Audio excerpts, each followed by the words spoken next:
out with Black Panther and this incredible opening weekend. This is really shattering box office records. Yes, I'm going to throw a lot of numbers up. Let's start with the overly diverse casting. Things are so diverse and multicultural now, it's kind of distracting, if we're being honest. For the first time in 25 years, an all-Asian cast is taking center stage in a major contemporary Hollywood film, Crazy Rich Asians. Forced diversity. It just doesn't work. And I'd like to tell you why it doesn't work. Hollywood for changing the tide for Asian actors. It is changing because we are making it change, not because anyone's letting us in.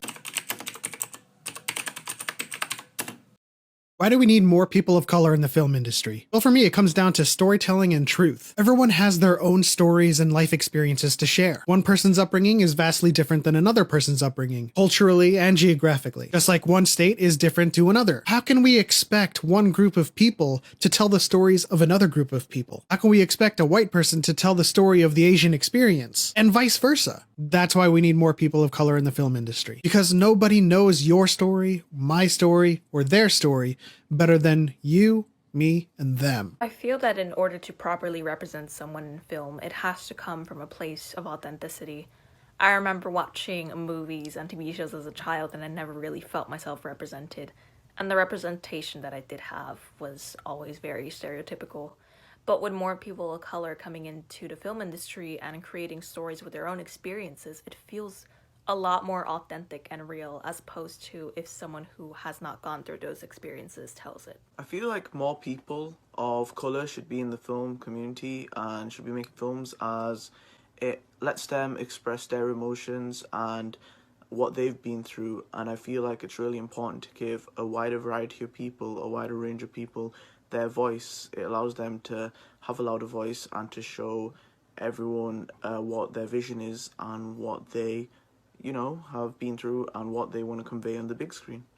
There should be more people of color in the film industry for so many reasons, but I think it all boils down to the fact that people of color bring so much creativity and history and rich culture into their art, and so we need more of that, especially in film. And I know that I, as a Mexican Jewish woman, I bring in my culture constantly into the stories I write. And it just makes for a more enriching experience. So, yeah. People of color have been forced to conform to white stories in literature, music, but especially in film. The chance that we do get representation, it's almost always done in the wrong ways and typically at the hands of a white person. White audiences get stories of superheroes, princesses, compelling romance, drama, comedies, coming of age, and so much more. And while we get those stories too, they're far and few in between. Sometimes they may come off wrong, and other times white audiences complain that it's forced diversity. In 2016, minorities made up 39% of the United States population, but white people made up 78% of the roles in film. Not much has changed since, except that the amount of minorities in the States is still growing. In recent years, we've seen that white audiences will pay for people of color-led stories, such as Crazy Rich Asians, Black Panther, Coco, Moana, and The Princess and the Frog. Princess and the Frog? Now wait a second. We all love Tiana, but what is she the majority of the movie? Way down here and all this.